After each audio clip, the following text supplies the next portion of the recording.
Hello बच्चों, तो ये 9th क्लास का ग्रेविटेशन के लिए लेक्चर नंबर 2 होगा। पिछले लेक्चर में हमने यहाँ तक आपको बताया था कि फोर्स बराबर कितना निकल के आ गया था, G m1m2/r², जहाँ पे G क्या था, यूनिवर्सल ग्रेविटेशनल कांस्टेंट। क्यों बोले थे इसको यूनिवर्सल ग्रेविटेशनल कांस्टेंट? क्योंकि ये हर जगह इसका वैल्यू क्या रहता है, फिक्स्ड रहता है। और कितना वैल्यू इसका बताए थे, 6.67 × 10⁻11। फिर इसका SI यूनिट भी बता दिए थे, न्यूटन मीटर स्क्वायर पर kg²। ठीक है, ये क्यों यूनिवर्सल ग्रेविटेशनल कांस्टेंट बोलते हैं, इसके बारे में चाहो तो एक लाइन लिख सकते हो कि बिकॉज इट्स वैल्यू, इसका वैल्यू क्या होता है, remains same through out the universe, इसीलिए इसको क्या बोलते हैं, यूनिवर्सल ग्रेविटेशनल कांस्टेंट। ठीक है, फिर जी के बारे में भी हम लोगों ने पढ़ लिया था। ठीक है, अब देखो यहाँ पे थोड़ा सा मैं और भी बात बता देना चाहता हूँ कि देखो, जब ये न्यूटन फार्मूला दिए थे तब उस समय जी का वैल्यू हम लोगों को पता नहीं था। ये आज से लगभग कह सकते हो कि 100 साल पहले, लगभग 100 साल पहले, मतलब बात कर लोगे तो 1798 के आसपास। ठीक है, यानी कुछ साल पहले, 100 साल नहीं, 100-2 साल, 1800 हुआ, 1900, 200, 220 साल पहले लगभग, कैवेंडिश, एक हेनरी कैवेंडिश नाम के साइंटिस्ट हुआ करते थे। ठीक है, क्या नाम था उनका, हेनरी कैवेंडिश। कभी पूछ दिया कि जी का वैल्यू किसने दिया, तो देखो जी का वैल्यू सबसे पहले किन्होंने बताया था, तो हेनरी कैवेंडिश ने। कब बताया था, तो 1798 में। ठीक है, एक इंस्ट्रूमेंट का यूज़ किए थे, ये विशेष आप इसके बारे में 11th क्लास में पढ़ोगे। मैं अभी थोड़ा सा बस आपको इंटरेस्ट के लिए बता दे रहा हूँ। तो बाय यूजिंग एन इंस्ट्रूमेंट जिसको टॉर्सन बैलेंस बोलते हैं, कॉल्ड, क्या बोलते हैं उसको, टॉर्सन बैलेंस। ठीक है, तो ये बात आपको ध्यान में रखना है कि जब न्यूटन ने यह फार्मूला दिए थे तब जी की वैल्यू हम लोगों को पता नहीं था। जी का वैल्यू 1798 में किन्होंने दिया था, सबसे पहले हेनरी कैवेंडिश ने दिया था, जिसका वैल्यू कितना है, 6.67 × 10⁻11। ठीक है, अब हम लोग आगे बात करते हैं कि देखो कुछ नोट पॉइंट्स पे हम लोग देख लेते हैं। हम लोग पिछले क्लास में ग्रेविटेशन के बारे में क्या क्या पढ़े थे, तो हम लोगों ने पढ़ लिया था पिछले क्लास में, किया अट्रैक्टिव फोर्स होता है, अट्रैक्टिव नेचर का होता है, न्यूटन्स थर्ड लॉ को फॉलो करता है। न्यूटन्स थर्ड लॉ को फॉलो करने का मतलब क्या होता है, ये मैं यहाँ पे थोड़ा सा नोट में आपको करके बता देना चाह रहा हूँ कि न्यूटन्स थर्ड लॉ को ओबे करने का मतलब क्या होता है। ठीक है, ये मान लेते हैं मास m1 है, ये मास m2 है, दोनों के बीच में डिस्टेंस कितना है, r है।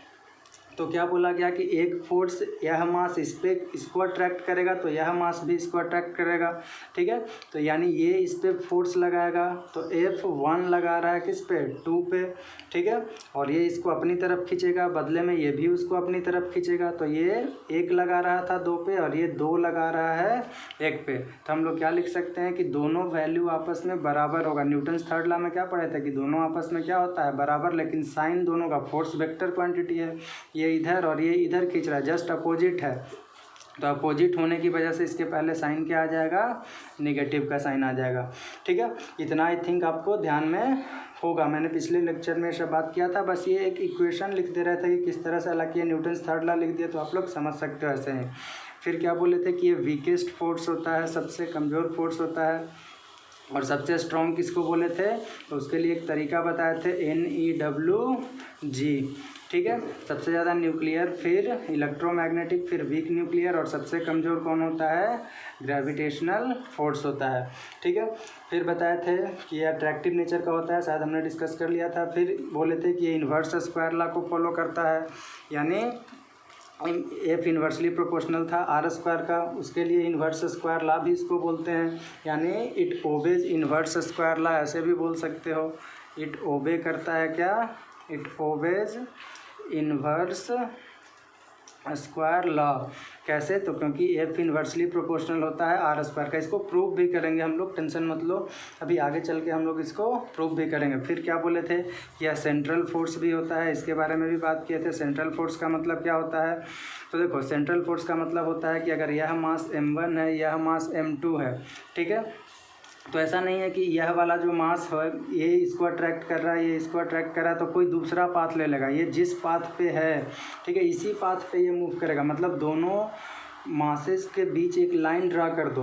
अब दोनों के बीच में अट्रैक्शन जो होगा वो इसी लाइन पे होगा। मतलब ये चल के इसके पास अगर अट्रैक्ट करके आ रहा है तो इसी लाइन पे आएगा। ऐसा नहीं कि इधर इधर घूम गया पहले कि हाँ भाई चलो थोड़ा भ्रमण कर लेते हैं और उसके बाद पहुंचते हैं, ऐसा नहीं है। ये इसी लाइन पे आएगा। सेंट्रल फोर्स कहने का मतलब यह है, यानी this force acts along the line joining the centre of particles, यानी दोनों पार्टिकल के सेंटर को अगर ज्वाइन कर देते हो तुम तो इसी लाइन के अलोंग ये एक्ट होता है। ठीक है, तो एक लाइन में इसके बारे में भी यहाँ पे लिख देता हूँ। सेंट्रल फोर्स कहने का मतलब है कि that is it always acts on the line joining it always acts along the line joining the center of particles।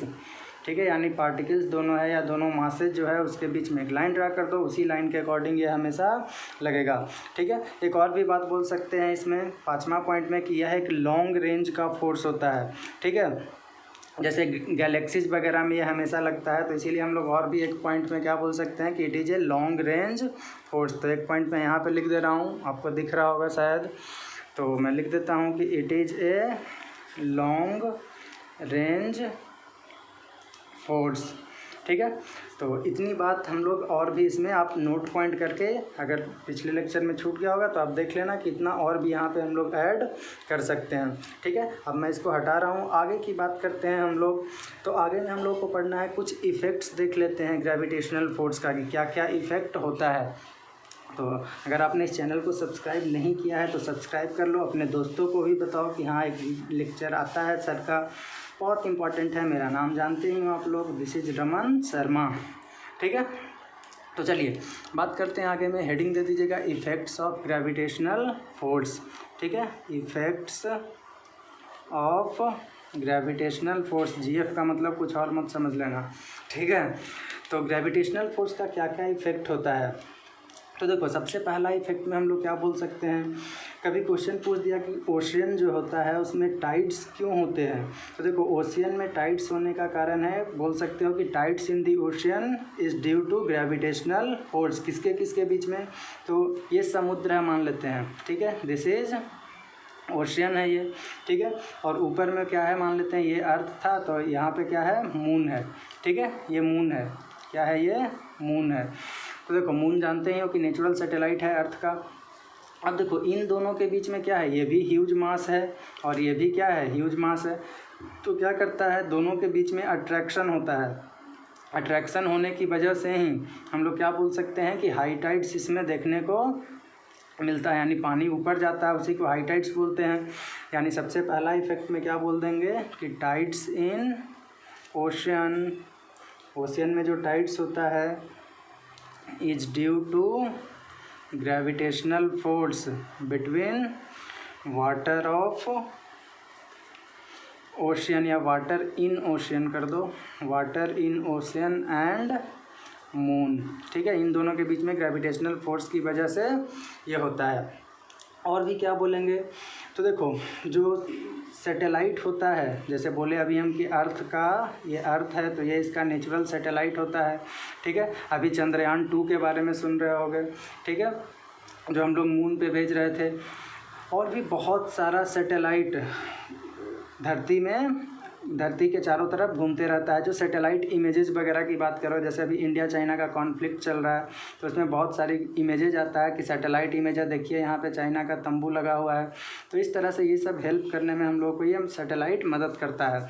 ठीक है, तो सैटेलाइट क्यों इसके चारों तरफ घूमते रहता है, मैं वीडियो के आखिरी में जब ये एक्सरसाइज ख़त्म होने लगेगा तो पूरा सीक्वेंस बता दूंगा कि एक सैटेलाइट कैसे जाता है, ऐसे इंटरेस्ट के लिए आपको कि थोड़ा बहुत इंटरेस्ट पैदा हो।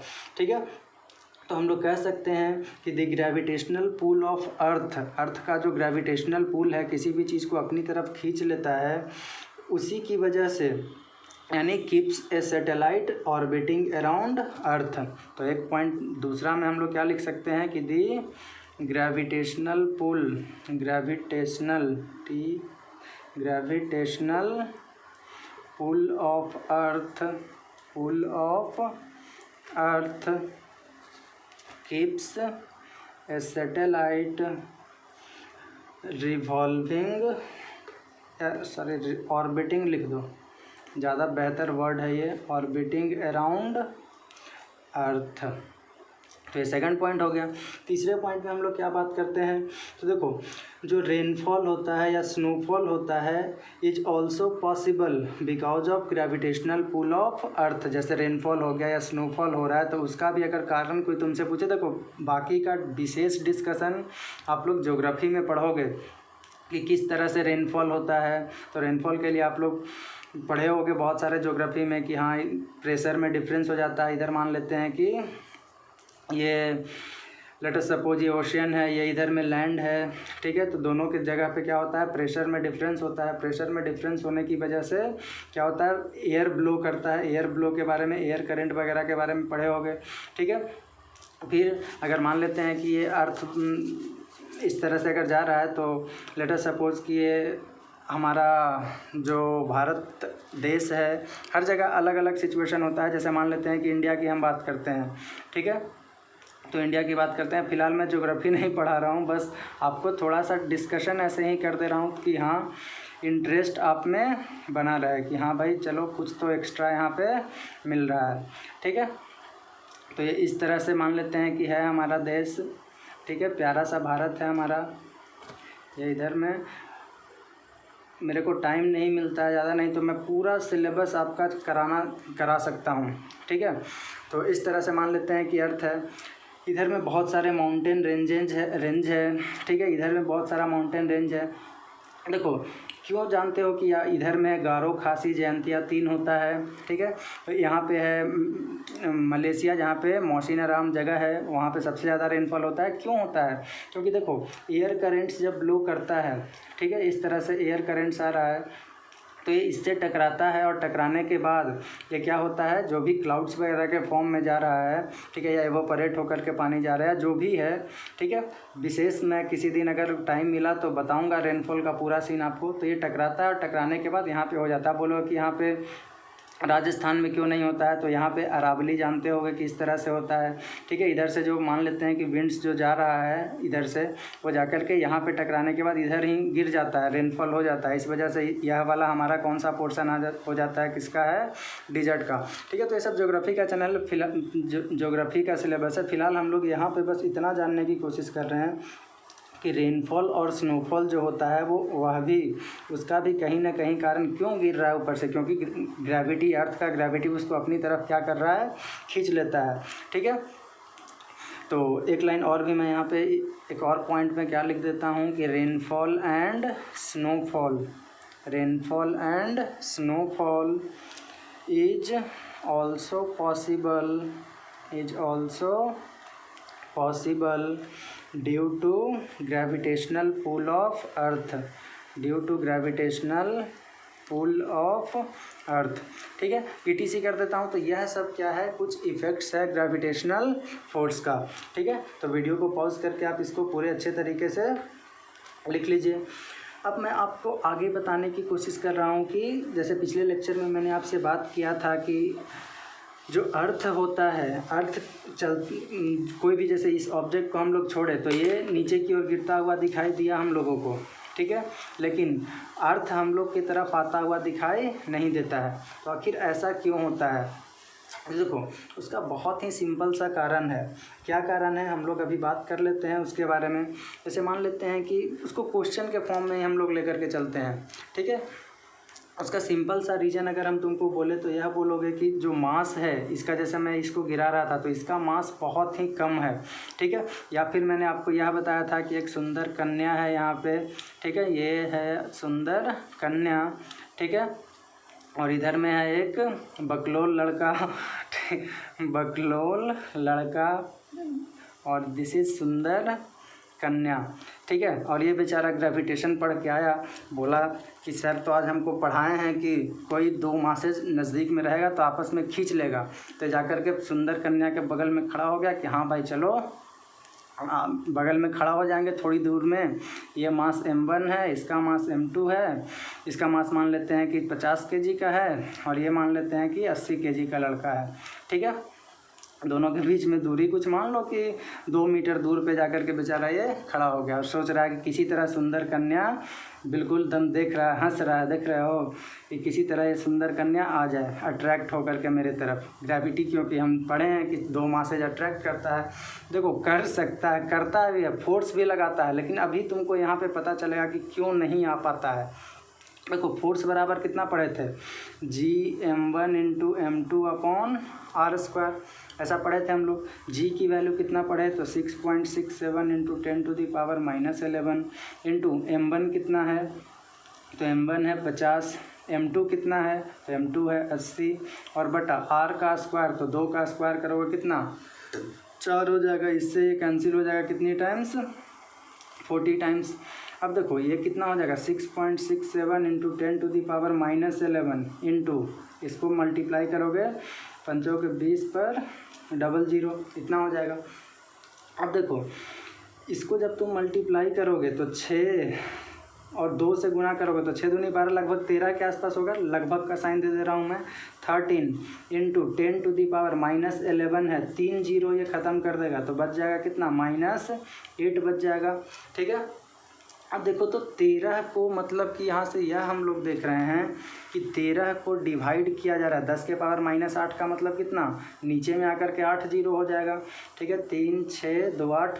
देखो तो 13 को इतना बड़ा संख्या से डिवाइड किया जा रहा है तो क्या हम कह सकते हैं कि फोर्स जो है वो वेरी स्मॉल है, बहुत बहुत छोटा, यानी इतना कम फोर्स लग रहा है जितना मान लेते हैं कि इतना कम फोर्स है कि ये भी नहीं उठेगा।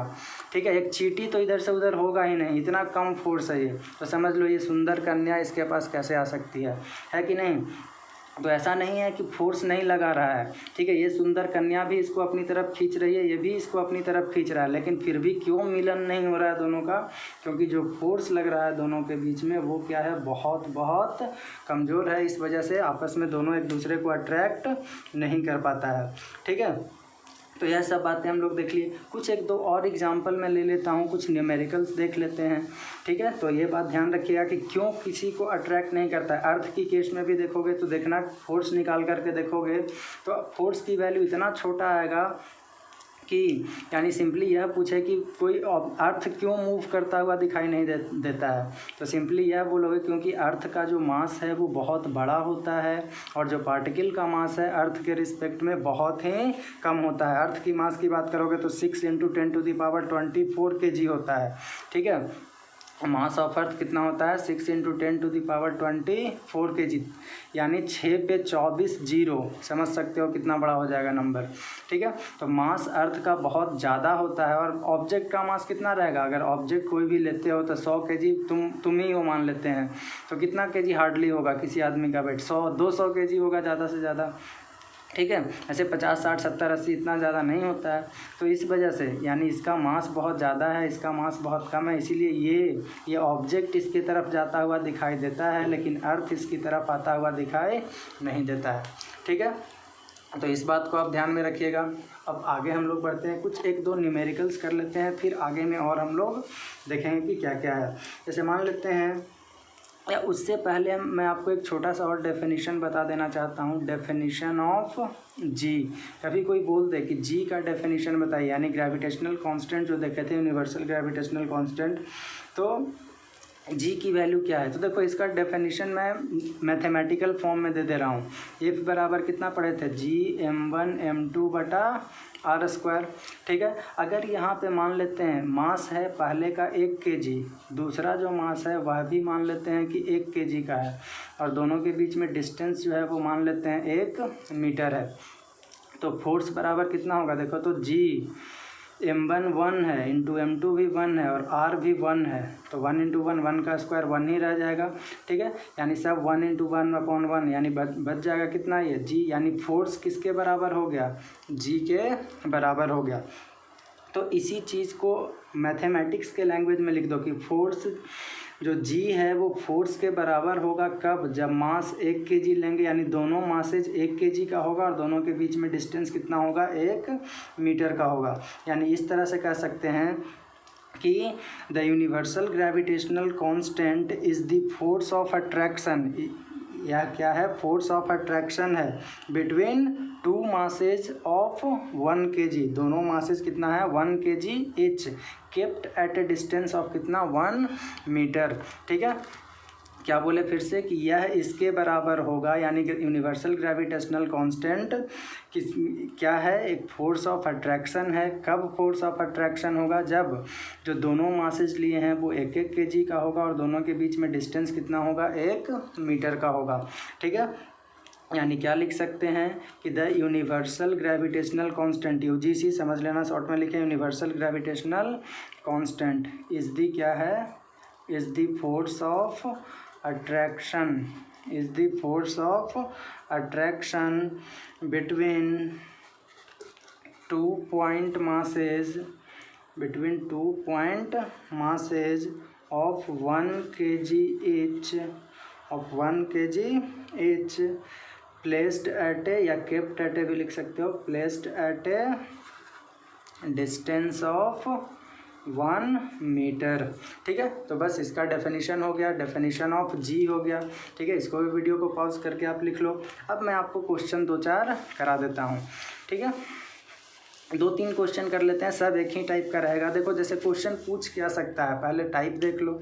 ठीक है, कि टाइप्स क्या क्या हो सकता है, तो बस एक ही तो फार्मूला पढ़े हैं अभी।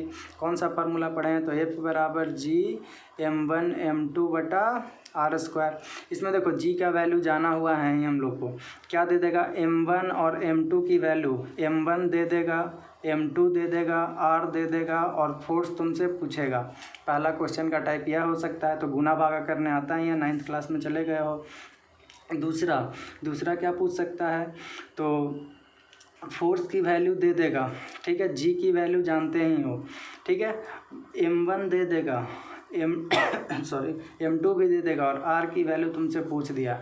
ठीक है, तो r की वैल्यू कैसे निकाल लोगे, तो r² बराबर कितना हो जाएगा, r इधर ले जाओगे तो फोर्स को इधर ले लाना, यानी जी m1 into m2 upon force हो जाएगा। बस यहाँ से r² है तो अंडर रूट अगर कर दोगे तो ये किसका वैल्यू मिल जाएगा, हम लोगों को r की वैल्यू मिल जाएगा। तो दूसरा क्वेश्चन यह बन सकता है।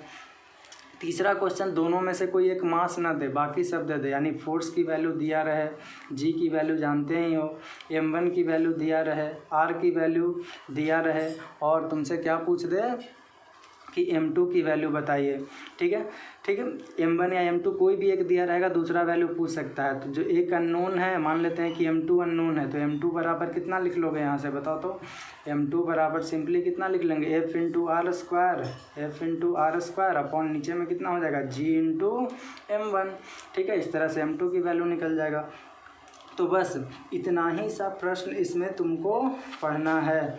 ठीक है, तो 1-2 क्वेश्चन देख लेते हैं क्या क्या पूछा जा सकता है। इसको मैं हटा रहा हूँ। ये 3 तरह का क्वेश्चन बस यहाँ से बनता है, फोर्स पूछ दे या आर पूछ दे या दोनों में से कोई एक मास पूछ दे, या कभी बोल देगा कि मास की वैल्यू डबल कर दिया गया ऐसे करके, तो मास डबल कर देना। चलो देख लेते हैं क्या है क्या नहीं है। जैसे सबसे पहला क्वेश्चन कि what is the force of attraction between 2 point masses. एक मान लेते हैं कि मास 1 kg का है, दूसरा मास मान लेते हैं कि 2 kg का है और दोनों के बीच में दूरी मान लेते हैं कितना है, 1 मीटर दिया हुआ है। तो फोर्स की वैल्यू पूछ रहा है, तो फोर्स बराबर कितना पड़ेगा, g into m1 m2 upon r²। ठीक है, तो g इंटू m1 कितना है 1 kg इंटू m2 कितना है 2 kg अपॉन r का स्क्वायर, तो 1 का स्क्वायर 1 ही हो जाएगा, यानी 2g बच जाएगा। g की वैल्यू रखो, गुना कर लो, यानी 2 इंटू 6.67 इंटू 10⁻11। ठीक है, फोर्स का ऐसा यूनिट जानते ही हो कि न्यूटन होता है। इसको मल्टीप्लाई कर लोगे तो कितना हो जाएगा, 13.34 इंटू 10⁻11 न्यूटन। ठीक है, ये पहला क्वेश्चन हो गया, ऐसा बन सकता है क्वेश्चन। और दूसरा क्वेश्चन हम लोग लेकर के चलते हैं कि मास मान लेते हैं कि बड़ा मास दे दिया है।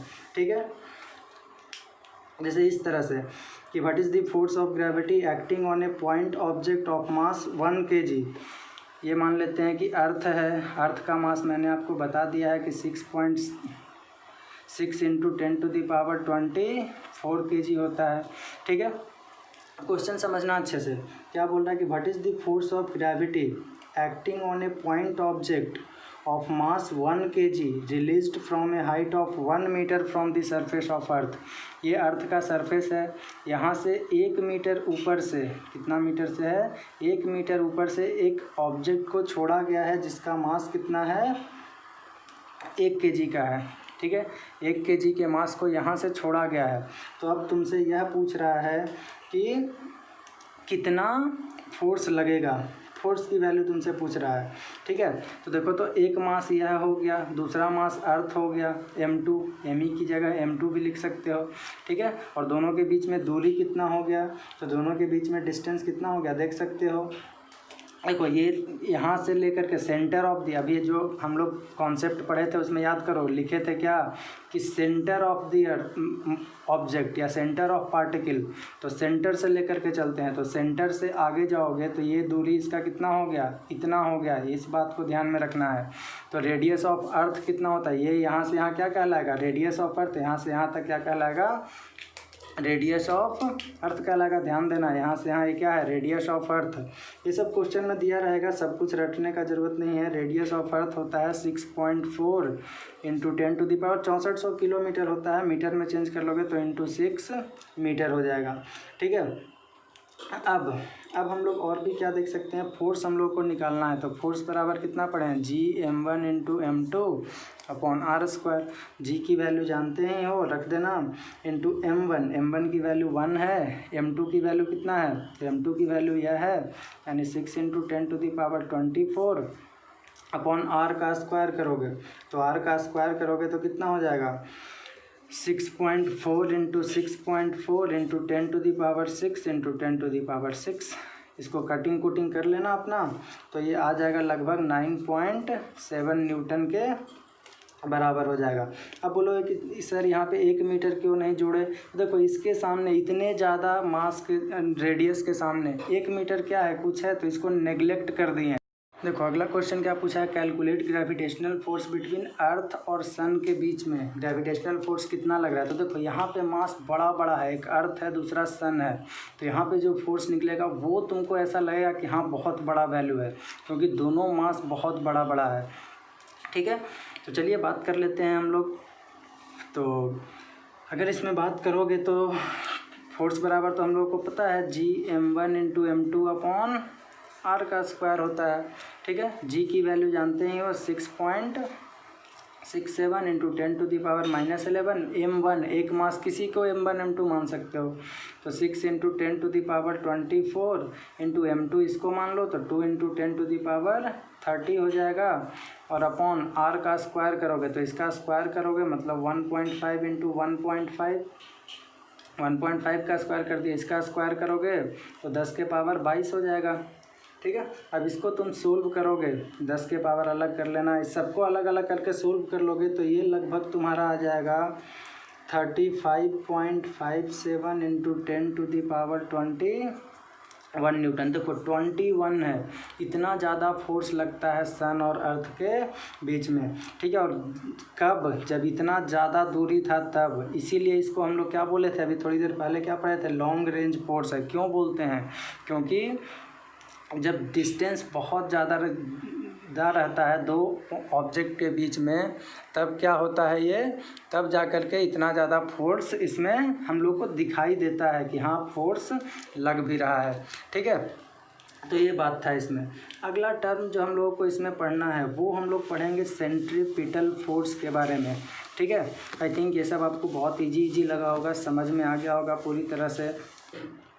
अगला टॉपिक जो हमारा है, जो हम लोग पढ़ने जा रहे हैं, वो क्या है, सेंट्रीपिटल फोर्स है। सेंट्रीपिटल फोर्स हम लोग पहले भी इससे अवगत हुए हैं, लेकिन फिर से एक बार पढ़ लेते हैं। देखो हम लोग पहले क्या, पहला चैप्टर या दूसरा चैप्टर में जब हम लोग पढ़ रहे थे, पहले चैप्टर में ही शायद, हम लोग एक कॉन्सेप्ट पढ़े थे यूनिफॉर्म सर्कुलर मोशन का। यूनिफॉर्म सर्कुलर मोशन में क्या बोले थे कि हर जगह उसका स्पीड सेम रहेगा, लेकिन उसका वेलोसिटी क्या होते रहेगा, हर पॉइंट पे डिफ़र करेगा। जैसे यहाँ पे यहाँ इस पॉइंट पे है तो उधर है वेलोसिटी, इस पॉइंट पे गया तो इसका वेलोसिटी इधर, इस पॉइंट पे इसका वेलोसिटी इधर, इस पॉइंट पे इसका वेलोसिटी इधर, इस पॉइंट पे इसका वेलोसिटी, तो हर पॉइंट पे अपना वेलोसिटी को क्या कर रहा है, ये चेंज कर रहा है। और इसीलिए हम लोग क्या बोले थे कि यूनिफॉर्म सर्कुलर मोशन कैसा होता है, एक्सेलरेटेड होता है। एक्सेलरेटेड का मतलब उसमें एक्सेलरेशन होता है। एक्सेलरेशन कब होता था, जब वेलोसिटी चेंज करता था। और वेलोसिटी कब चेंज करता था, जब उसका दो या तो मैग्नीट्यूड यानी उसका वैल्यू चेंज कर जाए या उसका डायरेक्शन चेंज कर जाए, दोनों में से कोई एक चेंज कर जाए, तब हम लोग कहते थे कि उसका जो वेलोसिटी है वो बदल रहा है। वेलोसिटी बदलेगा तो चेंज इन वेलोसिटी को क्या बोलते थे, एक्सेलरेशन। तो इसीलिए इस मोशन को हम लोग यूनिफॉर्म सर्कुलर मोशन को कैसा बोलते थे, एक्सेलरेटेड मोशन बोलते थे। ठीक है, अब यहाँ पे हम लोगों को क्या पढ़ना है सेंट्रीपिटल फोर्स में। तो देखो जब ये पूरे तरह से लग रहा है, मतलब हर पॉइंट पे कोई भी ऑब्जेक्ट अगर मूव कर रहा है तो हम लोग क्या देख रहे हैं यहाँ पे, तो हम लोग यह देख रहे हैं कि हर पॉइंट का अपना ये डायरेक्शन चेंज कर रहा है। ठीक है, अब यह तुमसे मेरे से अगर तुम यहाँ पे यह पूछोगे कि आखिर ऐसा क्या है जिसकी वजह से एक्सेलरेशन हो रहा है, ठीक है, फिर से सुनो क्या बोल रहे हैं हम, कि क्या है ऐसा कि इसका हर पॉइंट पे एक्सेलरेशन क्या हो रहा है, चेंज हो रहा है। तो सिंपली एक्सेलरेशन के लिए क्या पढ़े थे, एक्सेलरेशन तभी हो सकता है, वेलोसिटी तभी चेंज हो सकता है जब क्या उसको मिलेगा, acceleration is possible only when क्या लगेगा वहाँ पे, फोर्स इज रिक्वायर्ड। एक्सेलरेशन के लिए फॉर एक्सेलरेशन क्या क्या चाहिए, फोर्स इज रिक्वायर्ड, यानी फोर्स चाहिए। इसका मतलब एक बात पता चल गया कि यहाँ पे एक्सेलरेशन हो रहा है तो फोर्स भी लग रहा है। F बराबर ma पढ़े थे ना, ठीक है। कोई भी वेलोसिटी कैसे चेंज हो जाएगा, अगर मान ले कि चल रहा है तो क्यों इसका वेलोसिटी कम या ज़्यादा हो जाएगा, तो तभी हो सकता है जब फोर्स लगा दोगे, इसको आकर के धक्का दे दो या इसको आकर के पकड़ लो, तब इसका वेलोसिटी ज़्यादा या कम हो सकता है। तो वही बोल रहे हैं कि एक्सेलरेशन होने के लिए क्या ज़रूरत है, फोर्स। और यहाँ पे भी एक्सेलरेशन हो रहा है तो इसका मतलब है कि यहाँ पे भी फोर्स कुछ ना कुछ लग रहा है। ठीक है, अब बोलो कि जो फोर्स लग रहा है वो कितना फोर्स लग रहा है। तो देखो सबसे पहले तो यह समझो कि हम लोग क्या पढ़े कि for acceleration force is required. ठीक है, और यूनिफॉर्म सर्कुलर मोशन की केस में हम लोग क्या पढ़े हैं कि जो फोर्स होता है, the force required for accelerating the body is always directed towards the centre. यानी जो फोर्स लगते रहता है वो ऑलवेज डायरेक्टेड किधर होता है, ध्यान रखना है इस सब बात को। The force is always directed towards centre. Force हमेशा ही सेंटर, ये मान लेते हैं कि इस तरह से है तो हमेशा सेंटर की तरफ फोर्स इसका लगता है। ठीक है, जैसे मान लेते हैं कि ये ऐसे अर्थ हम लोग ले लिए हैं, ठीक है, थोड़ा राउंड बना लेते हैं ये इस तरह से। अब तुम यहाँ पे खड़े होगे, तुमको कहाँ पे खड़े हो अर्थ पे ये पता नहीं रहेगा। ठीक है, जैसे इंडिया का लोकेशन अगर बात करोगे तो इंडिया यहाँ पे आता है, ठीक है, 8 डिग्री 4 मिनट ऊपर में। तो तुम यहाँ पे मान लेते हैं खड़े हो, तो यहाँ से जब किसी ऑब्जेक्ट को तुम ऊपर फेंकोगे तो सोच रहे होगे कि इसके नीचे ऐसे जाएगा, तो ऐसे नहीं, फोर्स हमेशा टुवर्ड्स द सेंटर लगता है, ध्यान देना। ठीक है, यहाँ पे खड़े हो तो टुवर्ड्स द सेंटर, यहाँ पे खड़े हो तो टुवर्ड्स द सेंटर, यहाँ पे खड़े हो तो हमेशा सेंटर की तरफ खींचने की कोशिश करता है। ठीक है, यह बात मैं आपको बता रहा हूँ। यानी the force required for accelerating the body is always directed towards the centre. ठीक है, हमेशा ही सेंटर की तरफ लगता है। यानी एक लाइन में यहाँ पे लिख देना चाह रहा हूँ कि the force required for acceleration या for accelerating the body is always directed towards the center। हमेशा किधर डायरेक्ट होते रहता है, वो लगता है सेंटर की तरफ ही लगता है। ठीक है, अब इतना पता चल गया कि जो फोर्स लग रहा है इस पूरे रास्ते पे, हर जगह उस पर फोर्स किधर लग रहा है, तो सेंटर की तरफ लग रहा है। ये सेंटर है उसका, तो इधर ही लग रहा है। ठीक है, अब सुनो, जो वैसा फोर्स हम लोग पढ़ रहे थे सेंट्रीपिटल फोर्स, ठीक है, तो वैसा फोर्स जो सेंटर के तरफ लगता है उसी फोर्स का नाम हम लोग क्या दे देते हैं, सेंट्रीपिटल फोर्स देते हैं। ठीक है, यानी the force which acts towards the centre of the earth, ठीक है। यानी P है तो सेंटर के पास अगर लगे, पास मीन्स सेंटर के पास नज़दीक, तो उसको सेंट्रीपिटल, और जो फार लगे सेंटर से, ये सेंटर है इससे दूर लगेगा अगर कोई, तब हम लोग उसको फ्यूगल, सेंट्रीफ्यूगल फोर्स बोलते हैं, ठीक है। सेंट्रीपिटल और सेंट्रीफ्यूगल दो तरह का फोर्स होता है। तो सेंट्रीपिटल क्या बोले, जो पास लगे उसको पिटल, जो फार लगे दूर लगे उसको सेंट्रीफ्यूगल, ठीक है। तो फिलहाल हम लोग सेंट्रीपिटल पढ़ रहे हैं, तो इसके बारे में एक लाइन क्या लिख सकते हैं हम लोग कि the force which acts towards the centre of the earth, ठीक है। यानी द फोर्स, इतना हम लोग पढ़ लिए थे कि फोर्स लगता है। अब फोर्स लगता है तो उस फोर्स का नाम क्या है, तो उस फोर्स का नाम क्या है, सेंट्रीपिटल फोर्स। यानी the force which acts towards the centre of earth is called सो मतलब सेंट्रीपिटल फोर्स। और जो फार लगता है, जो सेंटर से दूर लगता है, जो फार लगता है, ठीक है, ऐसे लिख दे रहा हूँ, जो फार लगता है सेंटर से, ये तो पास लग रहा है ना, जो फार लगता है मतलब दूर लगता है, सेंटर से अवे लगता है सेंटर से, उसको क्या बोलते हैं, ऐसे ही यहाँ पे नहीं पढ़ना है आपको, फिर भी बोल दे रहा हूँ, सेंट्रीफ्यूगल फोर्स बोलते हैं, ठीक है। सेंट्रीफ्यूगल फोर्स केमिस्ट्री में पढ़ लोगे। सेंट्रीफ्यूगल फोर्स का जैसे मान लेते हैं कि दूध है, उसको उसमें से ऐसे, दही है उसमें से ऐसे ऐसे करके मह करके उसमें से मक्खन निकाल रहे हो, तो देखना महोगे जब इसको महा जाता है तो ये कहाँ चला जाता है, स्पिन करोगे तो दही जो सॉरी मक्खन जो है वो इसके साइड में चला जाता है। वो कौन सा फोर्स वहाँ पर लग रहा है, सेंट्रीफ्यूगल फोर्स लगता है, ठीक है। तो यह, अब इसके बारे में, अब यहाँ पे फोर्स का फॉर्मूला भी, कितना फोर्स लग रहा है इतना तो पता चल गया कि सेंट्रीपिटल फोर्स लग रहा है। फोर्स लगता कितना है, तो फोर्स बराबर हम लोग पढ़ लिए थे पहले लेसन में भी, mv² कितना होता है, r होता है, mv² r। और हम लोग फार्मूला कितना पढ़े हैं, तो F बराबर हम लोग पढ़े हैं m × a।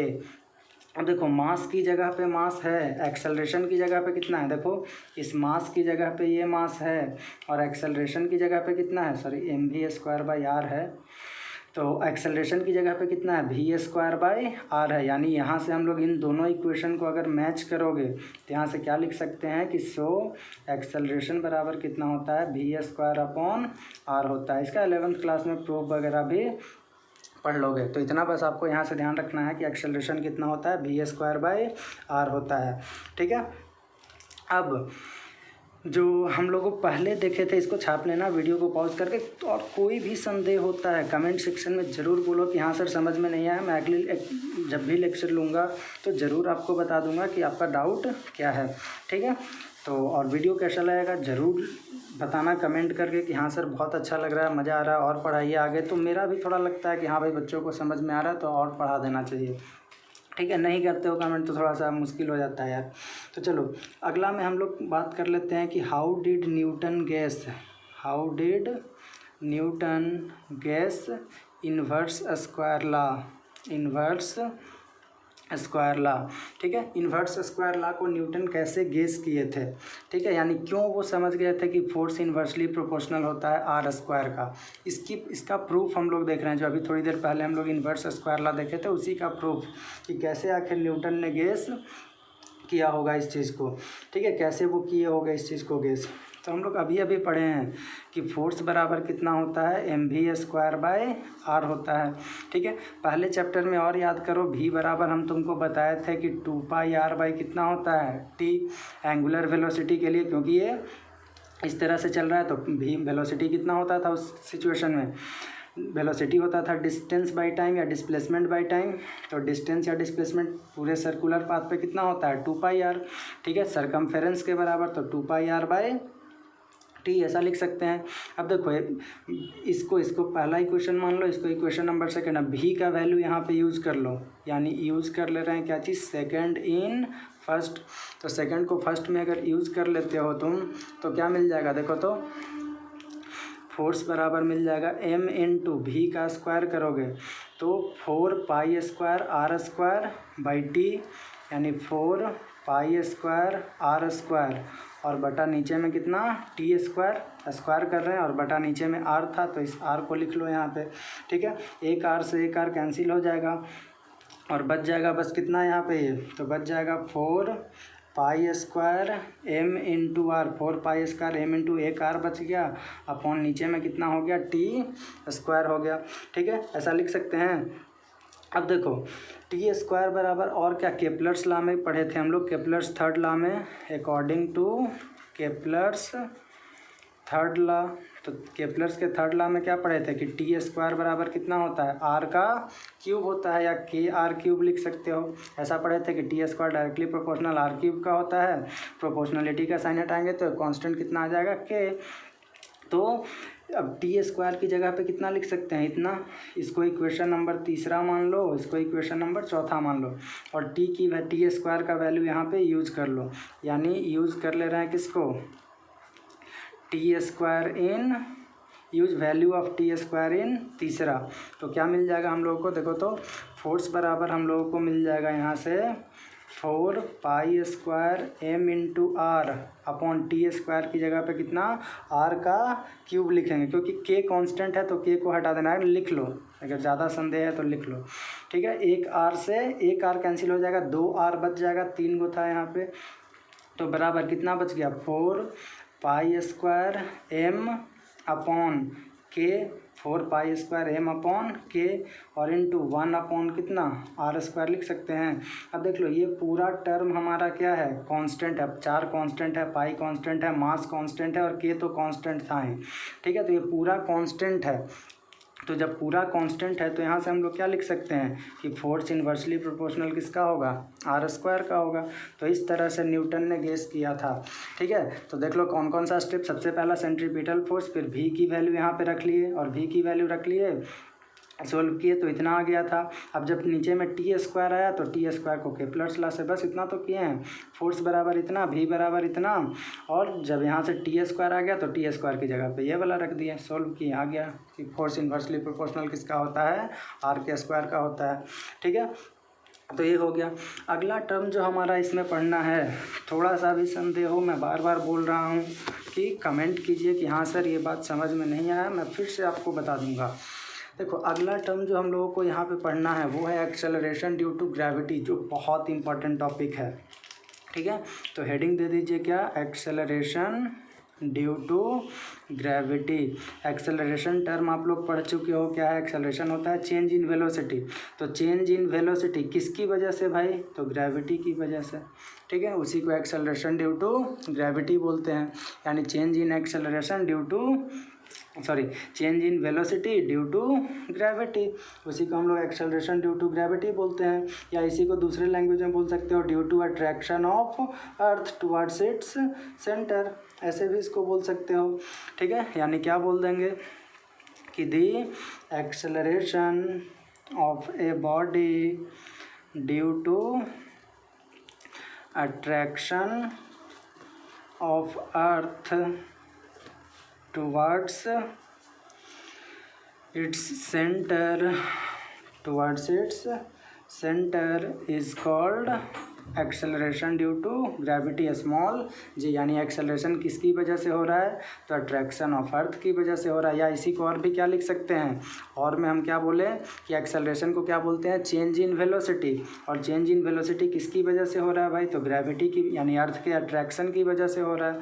ऐसे भी और भी लिख सकते हो कि द चेंज इन, या the rate of change in velocity, ऐसे भी लिख सकते हो, the rate of change in velocity किसकी वजह से, तो ड्यू टू ग्रेविटी, या ड्यू टू, और भी इसको ग्रेविटी की ड्यू टू ग्रेविटी ना लिख करके और क्या लिख सकते हो, due to attraction of earth, due to attraction of earth, उसी को क्या बोलते हैं, is called acceleration due to gravity, और इसको स्मॉल जी से रिप्रेजेंट करते हैं।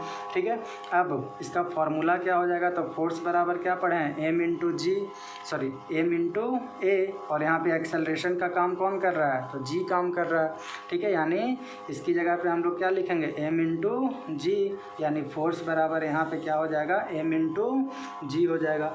ठीक है, अब देखो स्मॉल जी और कैपिटल जी के बीच में क्या रिश्ता होता है वह भी यहीं से निकल जाएगा, ठीक है। या जी का फॉर्मूला हम लोग यहाँ से निकालना चाहें तो देखो कैसे निकाल सकते हैं। फॉर्मूला ऑफ जी स्मॉल जी का फॉर्मूला। तो देखो हम लोग फोर्स बराबर कितना पढ़े थे, जी एम ऐसे लिख सकते हैं upon are square. M1 M2 को M इंटू एम कर दिए हैं अपॉन आर स्क्वायर। और भी फोर्स बराबर कितना पढ़े हैं, M इंटू जी पढ़े हैं, ठीक है। अब देखो दोनों का LHS बराबर है तो क्या RHS भी बराबर होगा, LHS बराबर है तो RHS भी बराबर होगा, ठीक है। तो हम लोग और भी क्या लिख सकते हैं, दोनों फ्रॉम फर्स्ट एंड सेकेंड पहला दूसरा से क्या लिख सकते हैं, तो M इंटू जी बराबर GM अपॉन आर स्क्वायर, ठीक है। एक M से एक M कैंसिल हो जाएगा और बच गया सिर्फ कितना, तो G बराबर बच गया हमारे पास, G बराबर GM अपॉन आर स्क्वायर बच गया, ठीक है। यही G का फॉर्मूला होता है। तो ये तो कांस्टेंट है, ये मास ऑफ द अर्थ है। और ये देखो ये ME यहाँ पे अर्थ के पे हम लोग रहते हैं तो अर्थ के लिए लेकर के चल रहे हैं, ठीक है। और अपॉन नीचे में रेडियस ऑफ द अर्थ है। अब मास ऑफ द अर्थ और रेडियस ऑफ द अर्थ दोनों का वैल्यू रख दोगे तो यहाँ पे जी का वैल्यू भी निकल जाएगा, ठीक है। तो इतना पहले आप छाप लीजिए, फिर मैं आपको अभी वैल्यू बता दे रहा हूँ। क्या देखे, समझ में आ गया। फोर्स बराबर M इंटू ए, एक्सेलरेशन की जगह यहाँ पे एक्सेलरेशन ड्यू टू ग्रेविटी है, क्योंकि एक्सेलरेशन किसकी वजह से हो रहा है, यहाँ पे ग्रेविटी की वजह से, अर्थ के अट्रैक्शन की वजह से। तो ए की जगह जी रख दिए। अब F बराबर इतना पढ़े थे, जी पहला मास गुना दूसरा मास बटा आर स्क्वायर। तो और दूसरा यह पढ़े हैं यहाँ से, दोनों का LHS बराबर है तो RHS को बराबर कर दिए, तो जी बराबर हम लोग को इतना मिल गया है, ठीक है।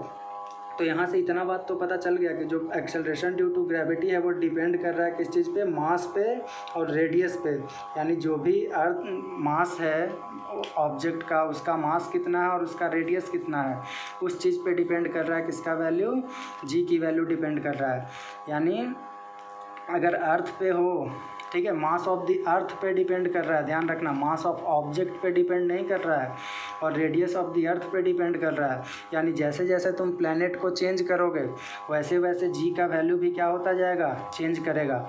यानी जी डिपेंड्स अपॉन, एक लाइन यहीं पे लिख देते हैं, जी डिपेंड्स अपॉन, सबसे पहला क्या, मास ऑफ प्लैनेट मैं लिखूं सीधा, मास ऑफ प्लैनेट, कौन से प्लैनेट पे हो उस पर डिपेंड करता है। मास ज़्यादा रहेगा तो वहाँ पे जी की वैल्यू ज़्यादा होगा, डायरेक्ट रिलेशन है, ठीक है।